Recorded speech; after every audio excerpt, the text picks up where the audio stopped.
If you want to have the best day ever at Universal's Islands of Adventure, this is the video for you, so stay tuned.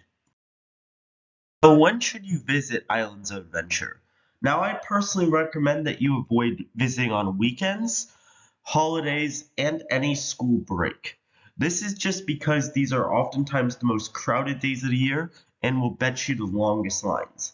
Like, I actually broke this rule on my most recent visit to Islands of Adventure, and just as a side note, before the park even opened, Hagrid's Motorbike Adventure already had a 3-hour wait, and pretty much maintained that 3 to 2 hour wait for the whole day. And also, regarding pretty much every other ride, they had an average of an hour to an hour and a half wait, which for Universal's sake is definitely on the average side.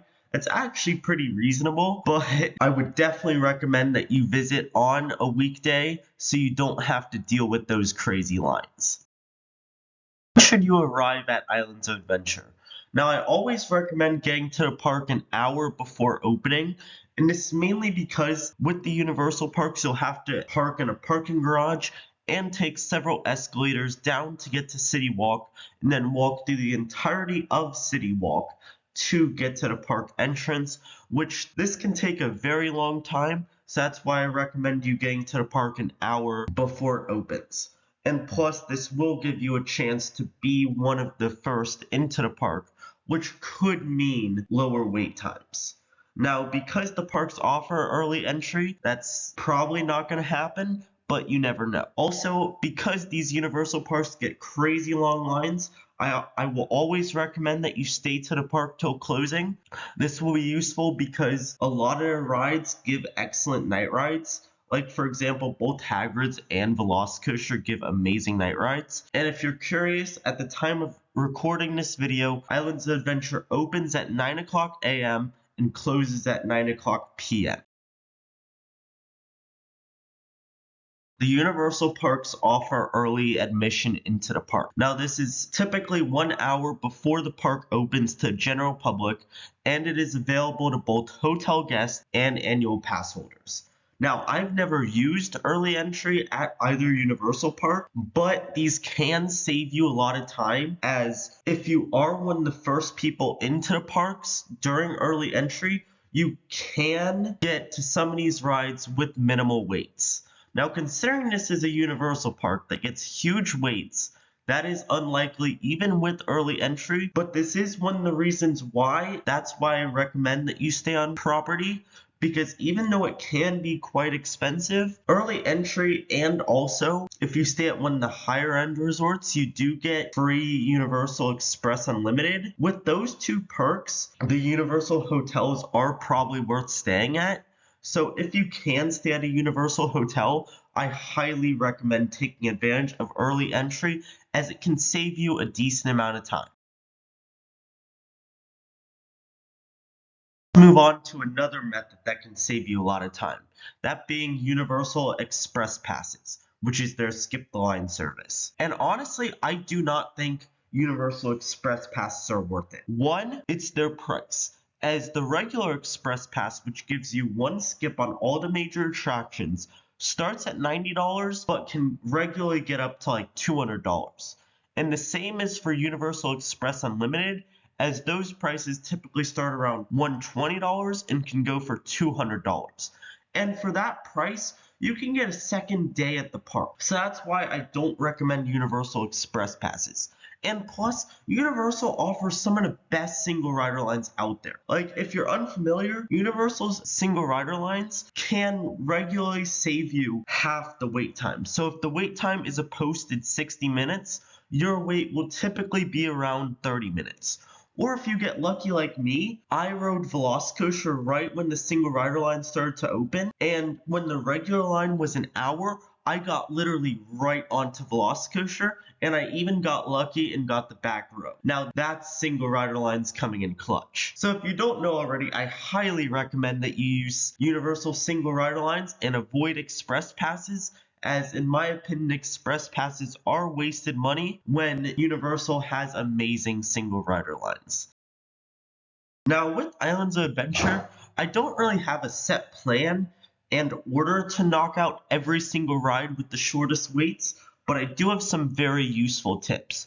The first tip is try to hit Hagrid's and Velocicoaster as early as possible because these are their newest coasters, and at least for Hagrid's, it gets the longest wait in the park. As I mentioned earlier, Hagrid's can regularly get up to a 2-hour or even 3-hour wait, which personally I would not recommend waiting in that line for Hagrid's, as it's a great ride, but it's not worth any more than an hour wait, at least in my opinion. But also, one thing to note when it comes to Hagrid's and Velocicoaster, both these I would recommend trying to get a night ride on, as both these, especially Hagrid's being in the woods, give some pretty great night rides, and plus also both run faster at night. One other thing regarding Hagrid's is I do recommend that you try to get 2 rides on Hagrid's. I know when it comes to the wait time that's most likely not possible, but the sidecar and the motorbike give drastically different ride experiences, so if you can,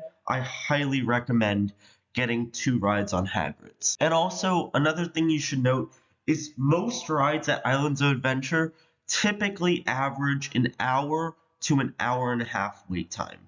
Now that might sound long, but for the Universal parks, that's actually pretty reasonable. If you take my previous advice of using single rider lines, that can cut your wait time in half, making the wait times like 45 minutes to 30 minutes. And even if you go on weekdays, those lines can be even shorter. Now, one crucial thing you should know about before visiting any of the Universal parks is how their loose article policy works. Now, the Universal parks are known for having a very strict loose article policy, which involves mandatory free lockers that you open using your park ticket, which is super convenient and useful.